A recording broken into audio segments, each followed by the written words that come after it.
If you're looking to decrease your resistance in your kick as well as save energy, pay attention to this video because I'm going to go through a quick tip that will help you understand how to take the path of least resistance.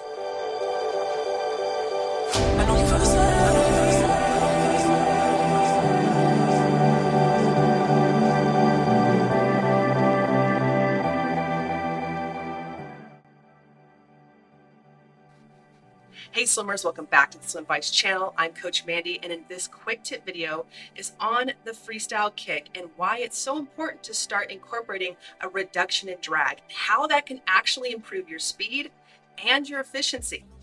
Now, before I get started with this video, if you are new to the channel or you've been watching my content, be sure to hit the subscribe button below. That way you stay notified for new and exciting content weekly, and you help support the channel. Okay, Slimmers, so in this video breakdown, I'm going to show you how your kick can really waste energy. So I will demonstrate how your kick can set the tone of how you swim further along. Also, once you see that, I will show you how to improve your efficiency, and it really has to do with your kick, and also tips to help you relax and swim easier. So if you're watching this video and you're dedicated to really dialing in how to be more efficient with your freestyle, whether you are an avid triathlete or an aspiring triathlete or just someone that wants to swim laps easy, pay attention to this video because this will be extremely helpful for your practice. One way to expend a lot of energy when swimming freestyle is solely through your kick. In this demonstration here, I'm aiming to kick from my knees, which is more quad dominant, and is very typical for those that are working on freestyle, especially if you're a triathlete or those that are trying to improve. When kicking from your knees, you end up activating your quads. Not only that, but it also disrupts your body line, as you see here. When this occurs, you're focused on bending the knees, also lifting your leg up when trying to kick. What happens is you'll feel a lot of splashing. A lot of splashing leads to a lot of resistance, but ultimately you end up feeling even more out of breath as you swim across the pool. So if you're watching this and you swim freestyle and you move decent, but you feel extremely out of breath and have to work really hard to be able to move forward, chances are you're definitely wasting a lot of energy from your kick and really bending too much from your knees. When you start to bend too much from your knees and kick really hard, what happens is you go into this kind of survival pattern. So you see right here in this freeze frame that if you look at my right arm, is I start to lift the elbow up, almost like a runner's elbow. The reason why this happens is because this typical pattern is something that you would do on land. So if you are a runner or an avid cyclist, typically you'll end up having the same pattern when trying to swim freestyle. And you can already see here, there's a lot of splashing, a lot of turbulence, a lot of resistance, and ultimately you just are working a lot harder to move forward.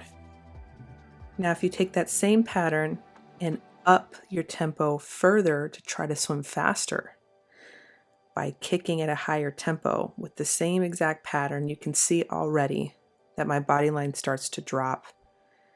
And it also triggers me to want to move my arms really quickly because it's very much connected in that sense. So think of it almost like your kick is the dial that could either trigger the fight or flight response or not. For example, here in this freeze frame, because I was bending too much from the knees and kicking really heavily, what happens is naturally your body line will drop, and when trying to breathe, you'll want to look forward and seek air. All of those patterns are that fight or flight response. So it becomes this domino effect where everything is triggered from the kick.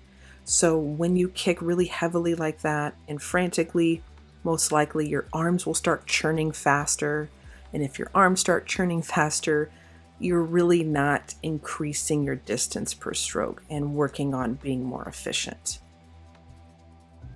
So how do you start shutting off that fight or flight response is by reducing your kick and how you kick. So in this video demonstration here, I'm using a 2-beat kick. That means 2 kicks per stroke cycle, or you can look at it as 1 kick per stroke, which is significantly lower than what you've seen in the earlier demonstration. One thing this does is by reducing that kick is, of course, you're not resisting the water as much.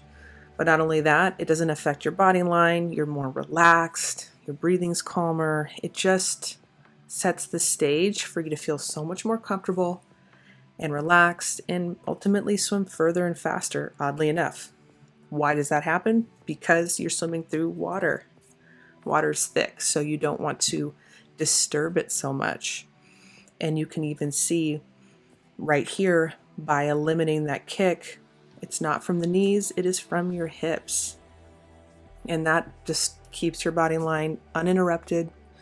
And also you don't see all this splashing and turbulence or anything like that because I'm actually working with the water. So it helps you to not resist so much, helps you to relax, and ultimately calm down your movements, which will make you swim further per stroke.